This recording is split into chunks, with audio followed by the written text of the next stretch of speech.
और उनसे अपना बांस का घर बनाने लगती है।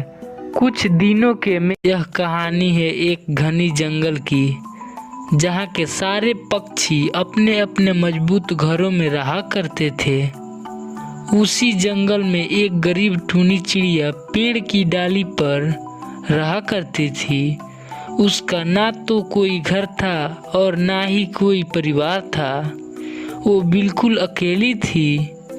उसकी इस मजबूरी के कारण कोई पक्षी उसकी मदद नहीं करता था। इन दिनों बारिश का मौसम आने वाला था। सभी पक्षियों ने अपने अपने घरों को मजबूत कर लिया था ताकि बारिश के पानी से किसी भी समस्या का सामना ना करना पड़े। एक दिन टूनी चिड़िया डाल पर बैठी हुई थी। तभी उसके पास कुछ पक्षी आते हैं। हा हा हा हा, अरे देखो पक्षियों, ये गरीब चिड़िया कैसे एक डाल पर बैठकर अपनी जिंदगी गुजार रही है। इस चिड़िया की इतना औकात कहाँ जो ये घर बना सके। अरे घर तो अभी दूर की बात है, इस चिड़िया की तो घोंसला बनाने की भी औकात नहीं है। सारे पक्षियों ने टूनी चिड़िया का गरीब होने और बेघर होने का बहुत मजाक उड़ाते हैं, जिससे टूनी चिड़िया उन सारे पक्षियों के बातें सुनकर रोने लगती है। फिर कुछ देर बाद वो सारे पक्षी वहां से चले जाते हैं। आखिर क्यों भगवान जी, मैं इतनी गरीब क्यों हूँ? क्यों मेरे पास अपना घर नहीं है, ना ही मेरे पास अपना परिवार है? क्यों मैं ही इस संसार में अकेली हूँ? सारे पक्षी मेरी गरीबी का मजाक उड़ाते हैं। बेचारी टूनी चिड़िया वहीं डाल पर बैठकर अपने भाग्य को कोसने लगती है और देखते ही देखते रात हो जाती है। और फिर टूनी चिड़िया उदास होकर उसी डाल पर सो जाती है।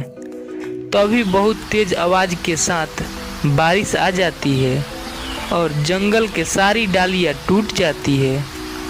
टूनी चिड़िया जिस डाल पर बैठी हुई थी वो डाल भी टूट जाती है और उसकी वजह से टूनी चिड़िया को बहुत चोट भी लगती है।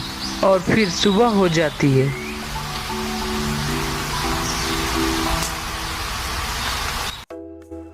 टूनी चिड़िया उसी पेड़ के डाल पर नीचे जख्मी पड़ी थी। जरा देखो इस गरीब चिड़िया को कैसे फटक्का खाकर जमीन पर पड़ी हुई है। अरे कलमुही, इसलिए कहते हैं कि पक्षियों को अपना घर मजबूत बना लेना चाहिए बारिश से पहले।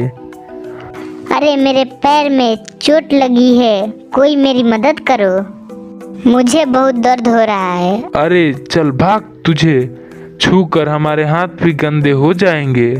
सारी पक्षी टूनी का मजाक उड़ाकर टूनी को उसी हालत में छोड़कर वहां से चले जाते हैं। बेचारी टूनी चिड़िया बड़ी मुश्किलों से खड़ी होती है और वहां से उड़कर दूर एक बांस के खेत में पहुंच जाती है।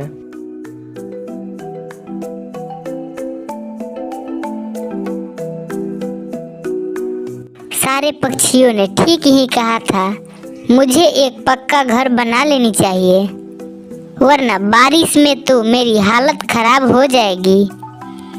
लेकिन मैं घर कैसे बनाऊं? मेरे पास तो पैसे भी नहीं हैं कि मैं एक घर बना सकूं। कुछ देर सोचने के बाद टूनी चिड़िया को अपने सामने रखे बांस की लकड़ियां दिखाई देती है। उससे एक आइडिया आता है। अरे वाह, यहाँ पर तो बहुत सारी बांस की लकड़ियाँ हैं। क्यों ना मैं इससे अपना घर बना लूं, ताकि मुझे बारिश में अपना सर छुपाने की जगह मिल जाए।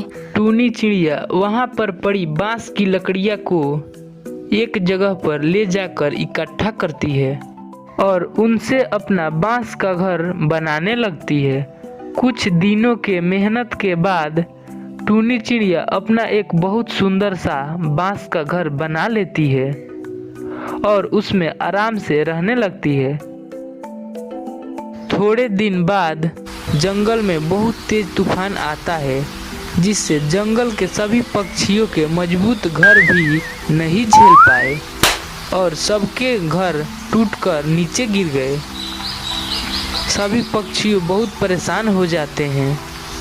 अरे दोस्तों, इस तूफान ने तो हमारे मजबूत घरों को भी तोड़ दिया। अरे भाइयों, मैंने सुना है कि टूनी चिड़िया ने बहुत मजबूत बांस का घर बनाया है। चलो उसके पास चलते हैं, शायद वो कुछ मदद कर दे। फिर सारे पक्षी टूनी के घर पहुंचते हैं। अरे टूनी, तेरा बांस का घर तो मजबूत है। हम सबके घर तेज तूफान में गिर गया, लेकिन तेरे इस घर को तो कुछ भी नहीं हुआ। हाँ टूनी, हमने तुम्हें बहुत भला बुरा कहा, तेरी कभी मदद नहीं की। प्लीज हमें माफ कर दे। हम आज के बाद तुझे उल्टा सीधा नहीं कहेंगे। तू प्लीज हमें अपने घर में रहने दे। हम पक्षी कहाँ जाएंगे? कोई बात नहीं है पक्षियों, तुम्हें तुम्हारी गलतियों का एहसास हो गया, इतना ही काफी है। आ जाओ मेरे घर में।